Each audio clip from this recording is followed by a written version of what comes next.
Hello, I'm Mark Hulmes, the Dungeon Master for High Rollers, and I'm here to talk to you about our 10-day countdown leading up to Campaign 2.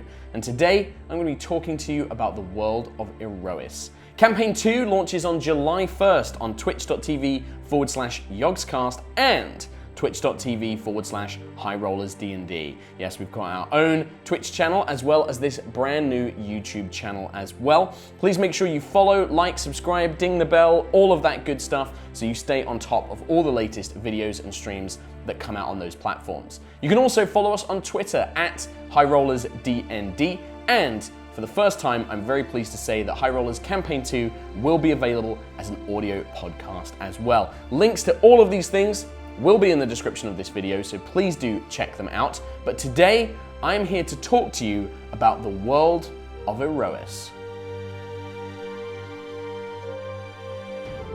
Aerois is a world of floating cities, of dangerous and wild countryside, interplanetary magic, and alien technology. It was originally created by the goddess Siaska, known as the Star Mother, and her divine children, a pantheon of gods called the Starborn. The Starborn are very, very real. Think of them as the Greek gods of old. For a time, they would walk amongst the mortals, aiding them, fighting alongside them, sometimes punishing them, and basically helped create Aerois into a paradise world. Of course, the Starborn aren't the only powerful divine beings in this universe. During an event called the Dark War, the Pangaea of Aerois was shattered and sundered. Parts of it were sent all across the globe, splitting it up into many continents. Destruction, tsunamis, earthquakes followed, and many kingdoms and civilizations were lost. This means that there are tons of ruins and dungeons and areas to explore down in the rugged lowlands. So Aerois is split into two halves then, really. You have the floating cities, known as the Seven Sky Cities, and then you have the rugged, dangerous lowlands, the world below. These two areas are stark contrasts to each other, but they also need each other to survive. The Sky Cities are the only place in Aerois to gather a rare resource called Aetherium.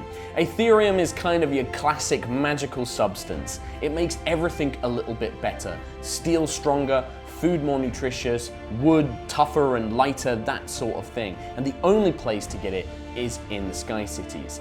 That means the Sky Cities have a fierce competition with each other.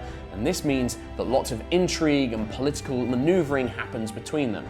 Also, because the open air between the Sky Cities isn't subject to any laws, sky piracy is very, very common, and anybody traveling between them either aboard a sky ship or any other means of travel should always be careful of their competition trying to get one up on them.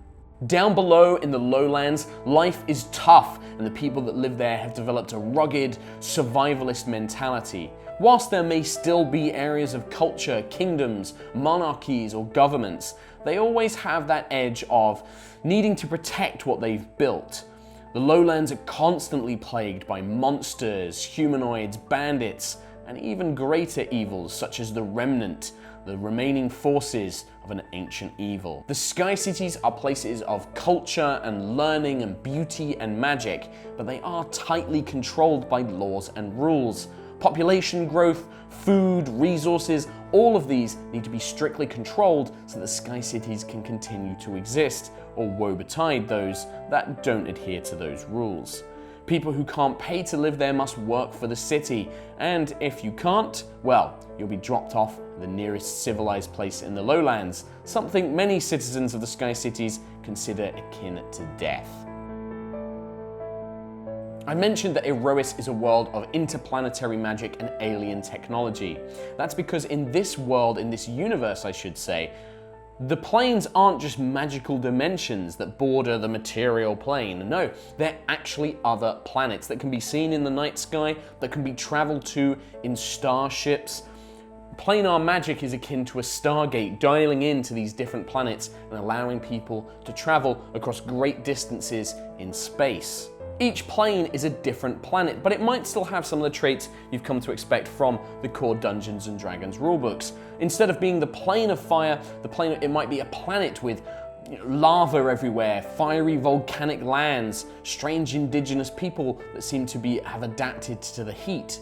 The Shadowfell might be a barren moon where an old kingdom has crumbled and left behind nothing but undead and dust.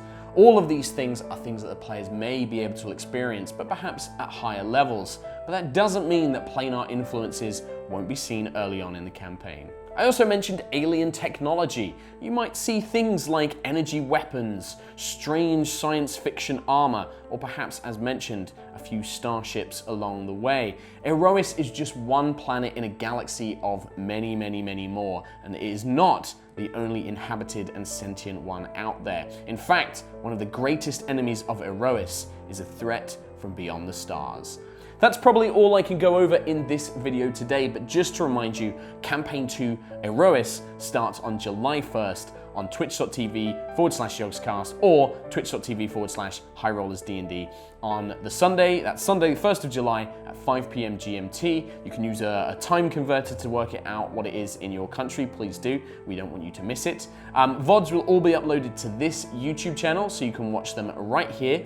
They normally come out on a Thursday, as will podcasts. The podcast will be split into 2 episodes to make it a bit easier to digest. And yeah, that's pretty much all I can talk about today. I hope you've enjoyed this video. I hope you continue to enjoy the 10-day countdown to Campaign 2. And that's it from me. Take care. I'll see you in Aerois.